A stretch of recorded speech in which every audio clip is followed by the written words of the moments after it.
agradecer aos nossos organizadores, Rui, a Susana e, claro, o senhor professor José Eduardo Franco. É sempre bom de participar nestes eventos organizados para a Universidade Aberta. É um grande prazer também de estar aqui em Alenquer, neste edifício maravilhoso, com tantas palestrantes muito importantes e tantas conferências muito interessantes desses 2 dias. E vou também começar para pedir desculpa porque vou falar sobre as coisas da memória e da herança cultural e se alguém participou já umas das minhas palestras na aberta, já falei um bocadinho de mesmas coisas, mas hoje vou fazer uma palestra um pouco diferente também. E para acabar com essas introduções, vou também pedir desculpas pelos meus erros em português. Eu sempre estou a aprender esta língua, então, desculpe. Ok, então, não sei se o meu... posso mostrar, Rui?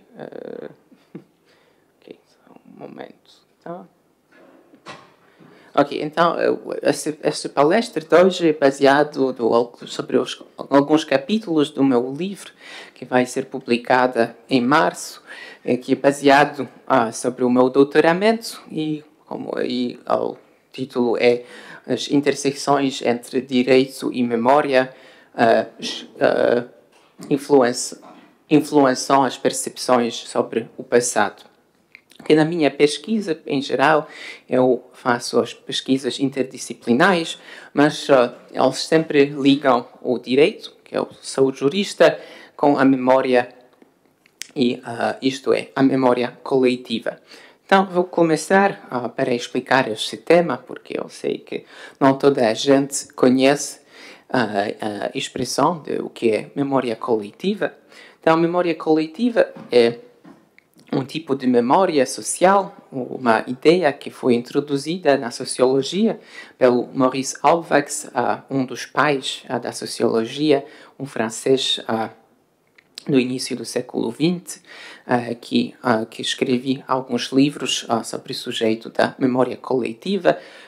O primeiro uso foi em 1925. E depois ele desenvolveu estas ideias, mas infelizmente foi como um judeu foi matado pelos alemães num campo de concentração.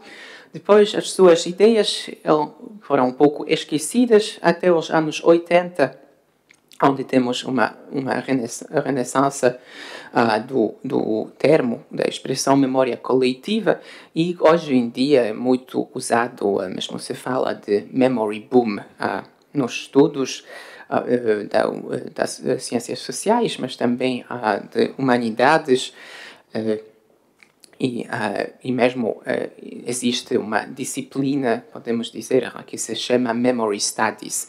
Então, uma disciplina interdisciplinar que está ligada pela esta conceito da memória coletiva.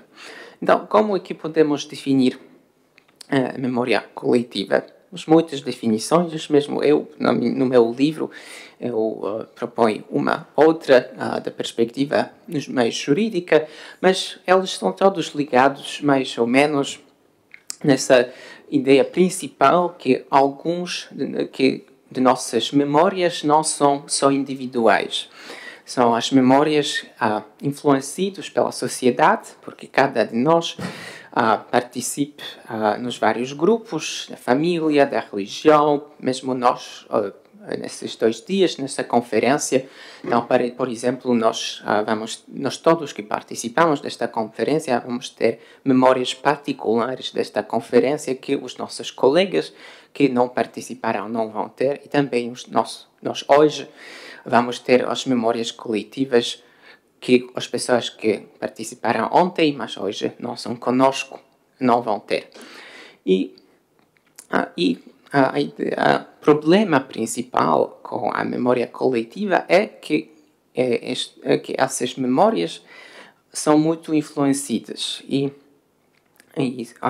várias pessoas na autoridade, várias instituições da autoridade podem influenciar as nossas memórias coletivas. E claro que o mais típico vai ser as memórias religiosas. Todos os católicos, se você nasce em Portugal, na Polónia, Brasil, na China, vão ter as mesmas memórias da sua religião. Hoje em dia, e na verdade não só hoje em dia, no passado também, mas na época das nações, então, desde a invenção da nação no século XIX, temos uma grande influência não só da religião, mas dos vários governos que utilizam as memórias coletivas para criar uma narrativa oficial de um país. E claro que na França isto foi muito visível, por exemplo, depois da Revolução Francesa e depois durante o tempo de Napoleão, quando temos os símbolos criados pelos revolucionários, como o Marseillaise ou o tricolor, então a bandeira francesa. Mesmo hoje em dia, acho que todas as crianças na França têm de conhecer, quando começam a escola, têm de aprender o hino nacional. As bandeiras são muito utilizadas na França e isto é um exemplo de criar uma nação para estabelecer as memórias coletivas.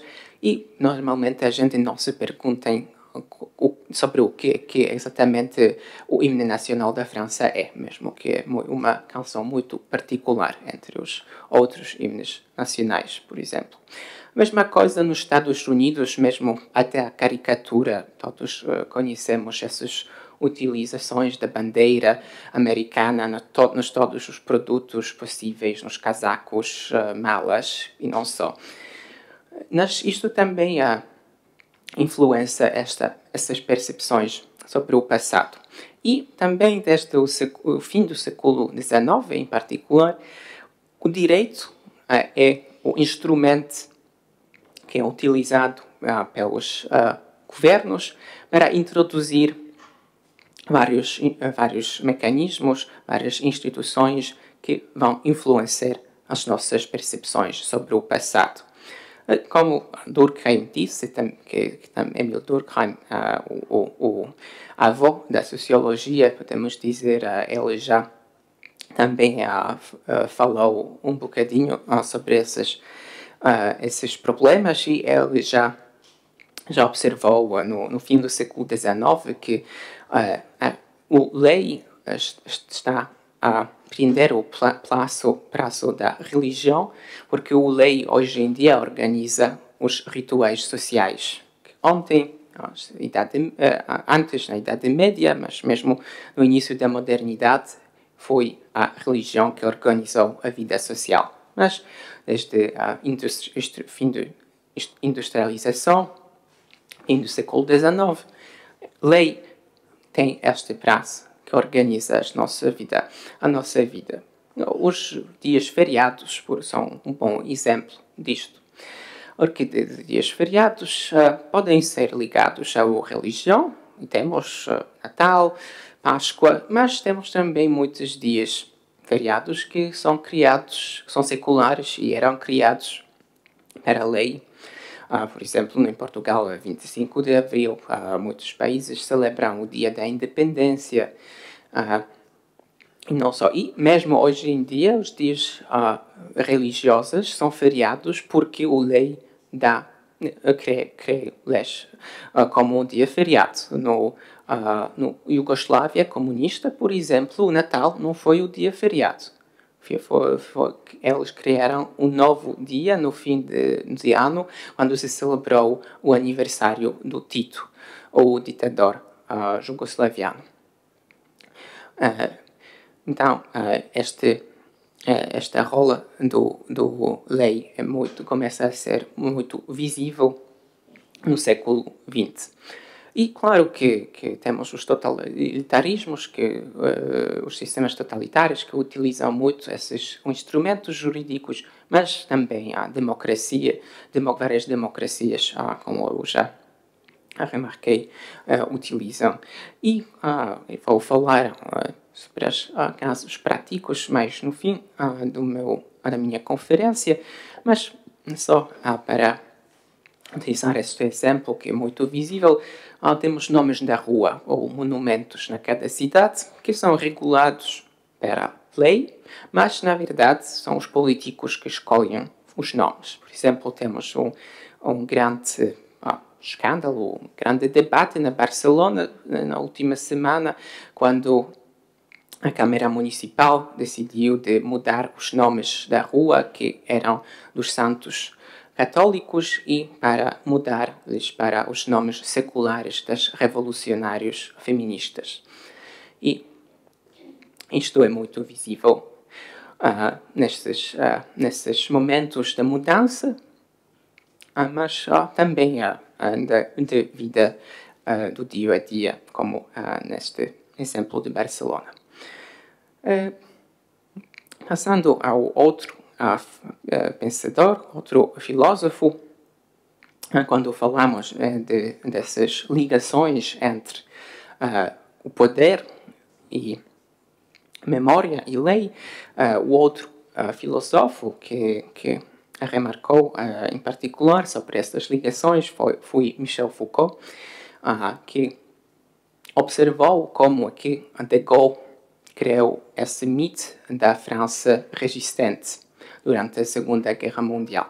Que, claro que nós que conhecemos a história um pouco melhor, que uma pessoa da rua, sabemos que, infelizmente, a maioria dos franceses não foi no movimento da resistência.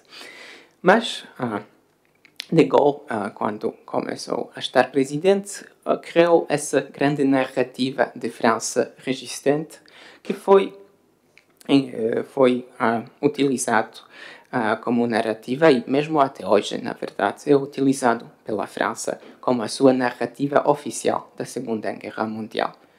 A Hungria, do outro lado, que colaborou com Hitler durante a Segunda Guerra Mundial, mas porque depois foi invadida pela União Soviética, uma invasão muito brutal, com muitas mortes, muitas pessoas na Sibéria, criou uma narrativa de duas ocupações, a ocupação nazi e a ocupação soviética. E não fala, mesmo que a ocupação nazi foi feita só no fim da guerra, em 1944, e na verdade com a colaboração, mais uma vez, de uma parte dos políticos húngaros, eles criaram essa narrativa de duas ocupações, e isto é a narrativa oficial da Segunda Guerra Mundial neste país. E Foucault, quando observou essas mudanças na França, da narrativa sobre a guerra, ele criou as duas expressões muito interessantes. Então, ele falou da memória, mas também de contra-memória. Então, memória oficial, para ele, esta memória, quando o poder ou as autoridades decidam que isto vai fazer uma parte de narrativa oficial, e todo o que não está nesta narrativa vai passar ao contra-memória.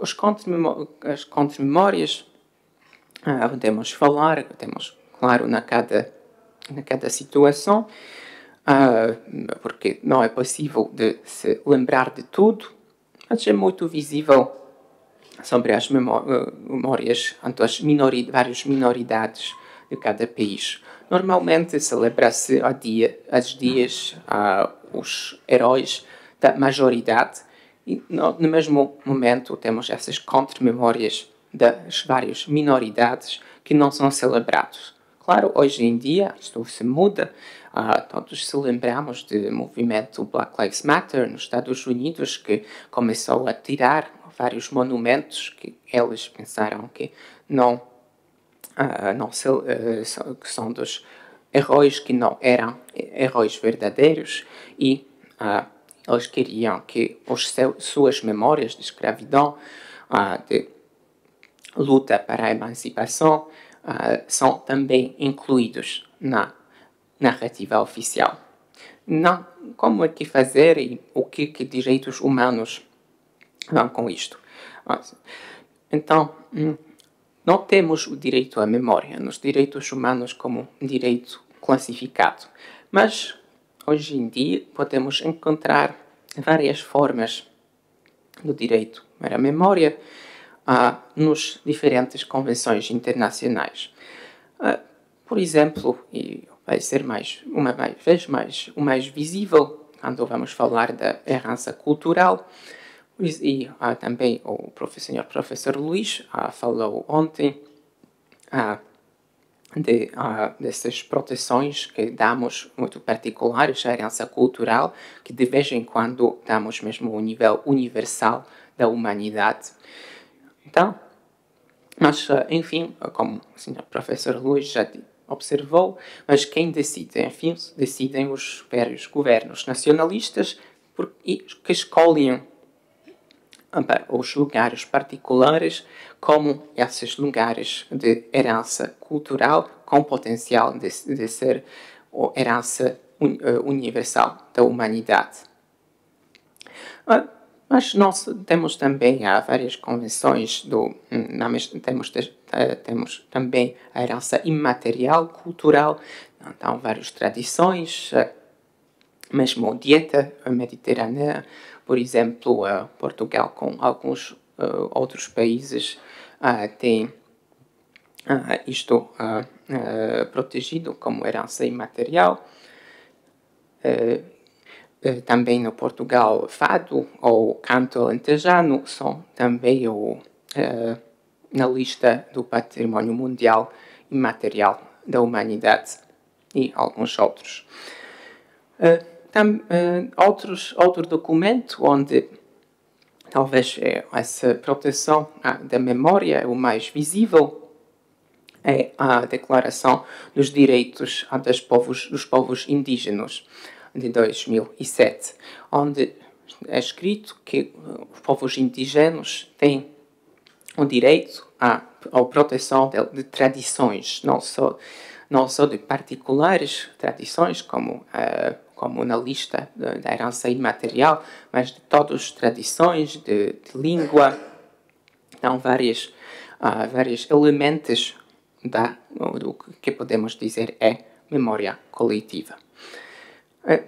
E no meu livro, um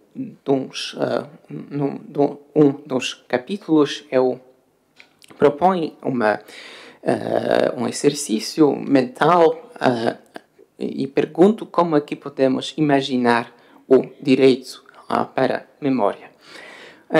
Não é uma coisa fácil e também é um argumento que está nas muitas páginas, então só vou dizer aqui uma versão mais curta. Então, quando falamos de direito à memória, também temos de falar de direito a esquecer. E, por isto, eu proponho o direito como o direito Janus, como deu Romano, com duas caras, o direito, do outro lado, de lembrança, de um lado de lembrança e do outro lado de esquecimento. E por quê? Porque é verdade que precisamos de ter o direito de ter várias narrativas nossas incluídas, e como fazer isto vou falar num minuto, mas também nas várias culturas, e mesmo na cultura ocidental, de vez em quando, as vítimas não querem ser celebradas. É um mecanismo psicológico que se acontece depois dos vários crimes. Isto é mais visível nas sociedades budistas, por exemplo, em Camboja, depois do genocídio de Khmers, o governo construiu os museus e vários monumentos no modo ocidental, o que completamente diferente da forma de lembrança local, que para a sociedade budista seria muito melhor de só esquecer, de não falar, não celebrar. Mas, infelizmente, do ponto de vista de muitas vítimas, todos esses crimes, todos esses horrores são celebrados de uma maneira ocidental. Então, o direito a esquecer deles não é respeitado. Então, vou acabar aqui neste ponto. Podemos discutir um pouco mais, porque, como eu disse, o argumento é mais complicado. E só, na conclusão, para voltar um pouco às nossas cidades, aos nossos monumentos históricos. Nos últimos anos, temos muitos exemplos muito interessantes dos vários países no mundo que, tradicionalmente, essas grandes mudanças nas nossas cidades só aconteceram no curto período depois de uma transição ou revolução. Como em Portugal, por exemplo, o Ponte Salazar mudou para o Ponte 25 de Abril muito rapidamente. Mas hoje em dia não temos grandes mudanças dos nomes. Mas quando as revoluções que aconteceram no fim dos anos 90, podemos observar, e isto acontece não só, por exemplo, na Europa Central e de Leste, mas também na África do Sul. Podemos observar, então, que temos essa primeira vaga de mudanças só depois da Revolução. Depois temos um período de calma e 25 anos depois, essas ideias de mudança voltam e a gente quer que mais nomes de ruas, mais monumentos são mudados. Por exemplo, na Polónia, temos esta primeira vaga no início dos anos 90, mas depois, do 2015, temos uma grande lista de todos os nomes preparada para específico Instituto Governamental do Governo, porque nos anos 90 só mudamos os nomes mais óbvios. Mas também eram os vários nomes de rua, vários monumentos que eram mais difíceis, ou mesmo as coisas práticas, que remover um monumento soviético, que normalmente é grande, muito difícil, custa muito dinheiro. Então, as câmaras municipais normalmente não queriam pagar pelo isto. Mas, em 2017, temos essa lista, temos grandes mudanças no todo o país e podemos observar a mesma coisa também na África do Sul. Temos grandes mudanças depois do fim do Apartheid, mas eles só eram essas coisas mais óbvias. Desde alguns anos, 8 ou 5, podemos observar uma nova vaga quando os nomes de ruas, alguns monumentos, já estou a acabar, são removidos. E, só para finir, podemos observar este processo muito acelerado na Ucrânia hoje em dia. Que a Ucrânia ainda tinha muitos monumentos soviéticos e temos um processo acelerado desde o início da guerra de remover todos estes monumentos. E temos várias leis muito interessantes e muito restritos, como aqui o governo ucraniano, mesmo durante a guerra, quer mudar completamente o que falta desta antiga narrativa soviética para criar uma nova sociedade da Ucrânia. Vou acabar aqui. Muito obrigado.